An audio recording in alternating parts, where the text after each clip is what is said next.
আসসালামু আলাইকুম ওয়া রাহমাতুল্লাহি ওয়া বারাকাতুহু।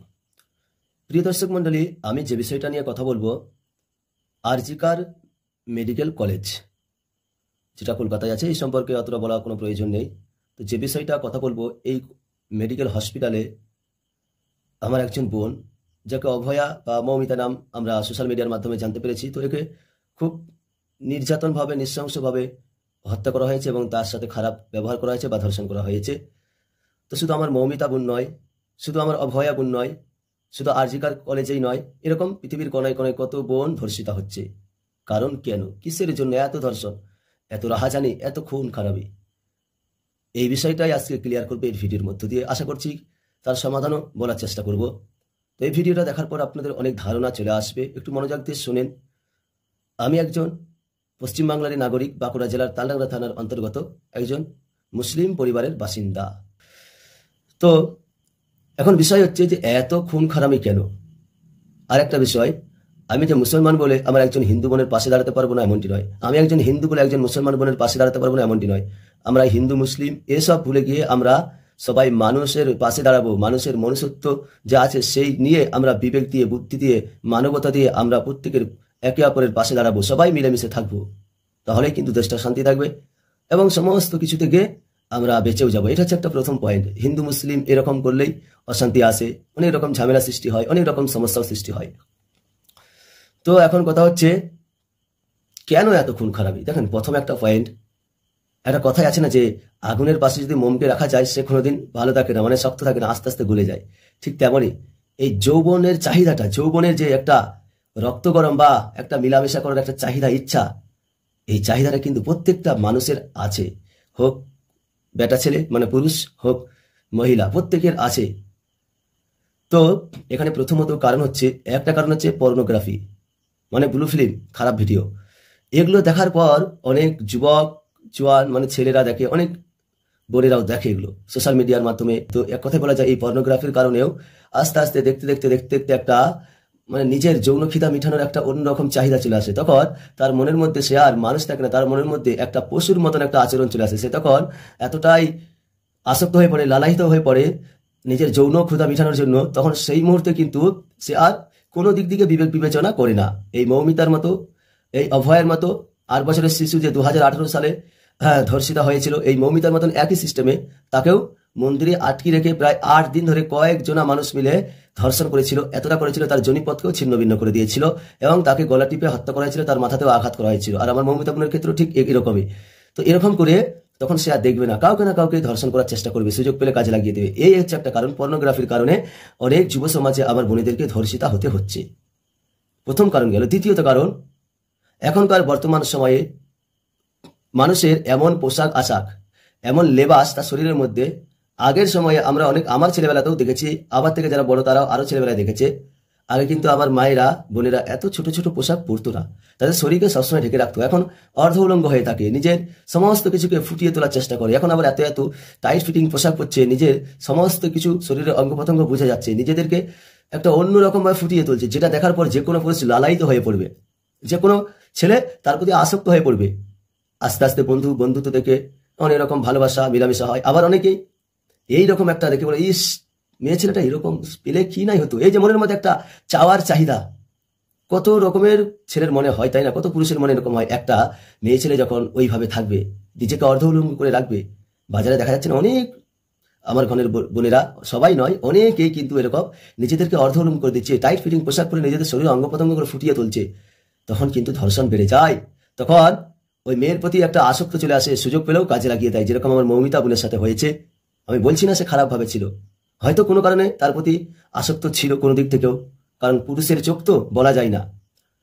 তো যে কোনো কারণে এরকম করে এক একটা কারণে কিন্তু আমার বোনেদেরকে ধর্ষিত হতে হচ্ছে। যদি প্রস্তাব দেওয়ার পর ভালো মতো মেনে নিল, ভালো মিলামেশা হলো, না হলে অনেক রকম ক্ষেত্রে অনেক রকম পজিশন নিয়ে সেই মেয়ে ছেলেকে ধর্ষণ করা হয়। এবার ধর্ষণ করার ক্ষেত্রে জোর করে ধর্ষণ করলে তো তাকে বাঁচিয়ে রাখাটাও সম্ভব নয়, রিস্কের ব্যাপার। কারণ সে যদি বলে দেয়, অনেক রকম কেস কাচারি মামলা হবে, অনেক রকম শাস্তি হবে, সেই একটা ভয় নিয়ে তাকেও মেরে ফেললো গলা টিপে, কিংবা গুলি করে, কিংবা যে কোনো আঘাত করে। তাহলে এই হচ্ছে দ্বিতীয় পয়েন্ট। নিজেদের আখলাক চরিত্রের কারণেও কিন্তু নিজেদের ব্যবহারের কারণে কিন্তু নিজেদের পোশাক আশাকের ক্ষেত্রেও কিন্তু আমার বোনেদেরকে ধর্ষণ হতে হচ্ছে। তাহলে এই দিকটাও খেয়াল রাখতে হবে যে আমাদের বোনেদের পোশাক আশাক, তাদের চরিত্রটা কিন্তু ঠিক রাখতে হবে, পোশাক আশাকটা ভালো রাখতে হবে, যেই পোশাকে কোনো পুরুষ আসক্ত হবে না, লালায়িত হবে না। এই জন্য তো ইসলামে পর্দা করা ফরজ। তাহলে আমার ঘরের বোনেদেরকে নিজের শরীরটাকে হেফাজত করতে হবে, তখন কিন্তু পুরুষের বা শুকনের চোখ থেকে বেঁচে থাকা যাবে, পুরুষের চোখের লালায়িত থেকে বেঁচে থাকা যাবে। এই ছিল নাম্বার 2। এবং আরো কিছু কিছু এরকম কারণ আছে। নাম্বার 3 যেটা বলবো, আজকে যেরকম এই যে আমার মৌমিতা বোনের কারণে আরজিকার কলেজে যে কাজটা ঘটনাটা ঘটেছে, আজকের প্রতিবাদ হচ্ছে, রাত দখলের জন্য প্রতিবাদ হচ্ছে, নিজেদের স্বাধীনতা পাওয়ার জন্য প্রতিবাদ হচ্ছে, এই বিচার, মৌমিতার বিচার পাওয়ার জন্য প্রতিবাদ হচ্ছে। তো আমি প্রতিবাদ করছেন বলে আমি বলছি না কিছু, আমিও চাই নিশ্চয়ই এর প্রতিবাদ হোক, এর বিচার হোক। যারা এই খারাপ জঘন্যতম কাজে লিপ্ত আছে, যাদের পাশে হাত আছে, মানে এক কথাই বলা যায় এই দোষে যারা দোষী আছে তাদেরকে কঠিন থেকে কঠিনতম শাস্তি দেওয়া হোক। এমন শাস্তি দেওয়া হোক যেমন অন্য কোনো মানুষ দেখে এরকম গুনাহের কাজ, খারাপ কাজ করতে একবার করতে গেলে 100 বার ভাবনা চিন্তা করে সরিয়ে যায়। তাহলে আমি যেটা বলতে চাইছিলাম, এই প্রতিবাদগুলো যদি আরো আগে করা যায়, নিজের অধিকারকে বুঝে নেওয়ার জন্য আরো আগে করা যেত। আরো শুধু আমার মৌমিতা বোন তো আজ ধর্ষণ হয় না, কত মানুষ যুগে যুগে সময় সময় ধর্ষণ হচ্ছে, কত হিন্দু বোনেরা, কত মুসলিম বোনেরা, কত বৌদ্ধ খ্রিস্টান বোনেরা, পশ্চিমবাংলার আমার বোনেরা মায়েরা, আমার ভারতবর্ষের বাইরের দেশ, গোটা বিশ্বব্যাপী কত বোনকে, কত মাকে ধর্ষণ হতে হচ্ছে। এগুলোর প্রতিবাদ যদি আরো আগে থাকতে আমরা এইভাবে করতাম, নিজের অধিকারকে বুঝে নেওয়ার জন্য আমরা যুব সমাজ জেগে উঠতাম, আমাদের সমস্ত মানুষ ধর্ম বর্ণ নির্বিশেষে দলে দলে জেগে উঠে প্রতিবাদ করতাম, তাহলে আশা করি মনে হচ্ছে আজকের এই দিনগুলো আর এতটা দেখতে হতো না। কারণ প্রত্যেকটা মানুষের তো জানের ভয় আছে, ভয় লাগতো যে আমি এরকম কাজটা করলে জনগণ খেপে যাবে, আর জনগণ খেপে যাওয়া মানে সরকারেরও ক্ষমতা নয় আটকিয়ে রাখার। জনগণ উত্তাল, জনগণ রাগান্বিত হয়ে গেলে, জনগণ নিজেদেরকে আর কি বলে আপনাদের বুঝাবো জানি না, প্রতিবাদ আন্দোলন তীব্রতার মধ্যে নেমে গেলে সরকারের ক্ষমতা নাই আটকিয়ে রাখা, কারণ সরকার নিয়ে জনগণ নয়, জনগণ নিয়েই সরকার। তাহলে এই কাজগুলো, এই প্রতিবাদ আন্দোলন নিজেদের অধিকার বুঝে নেওয়ার জন্য, আমরা হিন্দু নাকি মুসলিম, আমরা মেতর নাকি মুচি, এসব ভুলে আমরা মানুষের পাশে থাকবো, নিজেদের অধিকার বুঝে নেবো, আবার মা বোনেদেরকে স্বাধীনতা দেবো। হ্যাঁ, এরকম চিন্তা ভাবনা করে আমরা যদি আরো আগে এগিয়ে আসতে পারতাম, হয়তো আজকের এই মৌমিতা বোনকে এরকম করে নৃশংসভাবে ধর্ষিত হয়ে জীবন দিতে হতো না।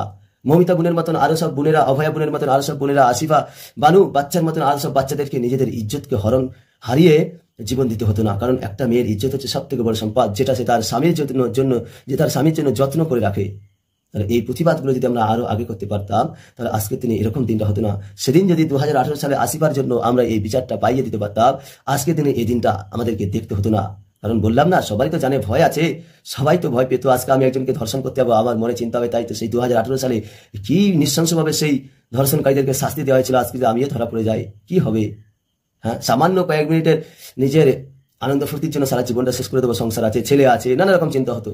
তখন দেখবেন সেই ছেলে সেই খারাপ থেকে আস্তে আস্তে দূরে চলে আসতো। কারণ মনের একটা শয়তানি ভাব আছে, শয়তানির কারণে কিন্তু অনেকেই ধর্ষণ করে ফেলে, খারাপ কাজটা করার পরে কিন্তু পরে সে অনুতপ্ত হয়, যত খারাপই হোক। এটা কিন্তু আমি আশা করি আপনি যদি মনে করেন কোনো একটা খারাপ কাজ করলেন, কোনো একটা গুনাহের কাজ করলেন, হ্যাঁ, ধর্ষণটার কথাই আমি বলছি না, অনেক রকম খারাপ কাজ আছে, তখন দেখবেন ওই কাজটা হওয়ার পর আপনার মনটা মনে হবে যে এই কাজটা করলাম কেন, বেকার, ফালতু। এই যে এটা হচ্ছে একটা খারাপ প্রলোভন বা শয়তানি কারণ। তো আমরা যদি এগুলো থেকে দূরে থাকতে পারি, হ্যাঁ, আমাদের আন্দোলনটা আরো যদি আগে করতে পারতাম, আমাদের অধিকারটা যদি আরো আগে বুঝে নিতে পারতাম, তাহলে আজকের দিনে এই দিনগুলো দেখতে হতো না। আশা করছি আপনাদেরকে বোঝানোর চেষ্টা করেছি। আমরা সকলেই এমন প্রতিবাদ করি, এমন নিজেদেরকে, হ্যাঁ, হিন্দু বোনের ক্ষেত্রেও আমরা পাশে দাঁড়াবো, আর মুসলিম বোনের ক্ষেত্রেও আমরা পাশে দাঁড়াবো। এই নয় যে হিন্দু বলে আমি মুসলিম যাব না, আমি মুসলিম বলে আমি সনাতন ধর্মের মানুষটা আমি যাব না। তাহলে এরকম বিভাদ থাকলে কিন্তু জীবনেও আপনার কিন্তু এই লক্ষ্যে পৌঁছাতে পারবে না।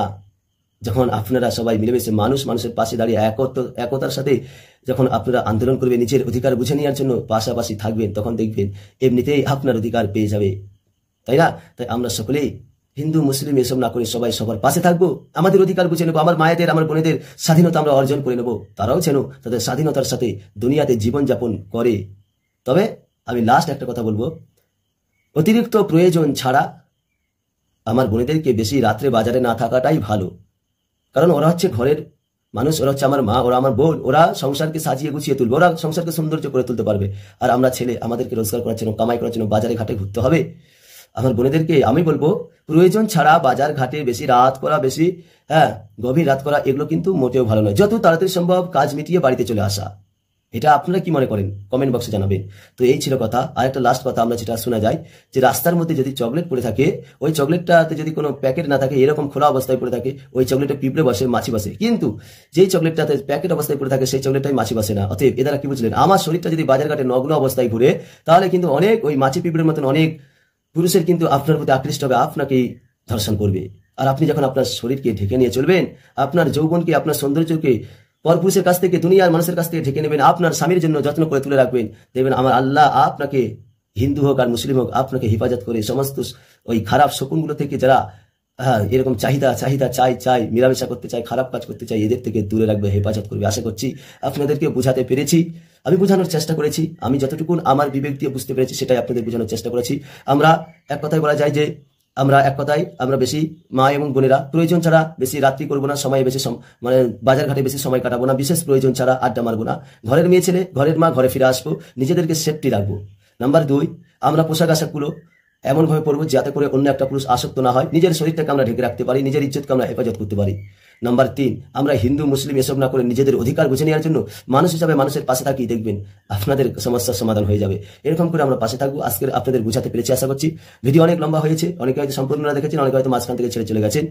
তো আমি কোনো সেলিব্রিটিও নয় যে আমার সাথে সর্বক্ষণ জুড়ে থাকবে, আমি ঘন্টার পর ঘন্টা আলোচনা করলে। আমি একজন সাধারণ মানুষ হিসাবে আমি যতটুকু প্রতিবাদ করতে পারলাম ভিডিওর মাধ্যমে করলাম।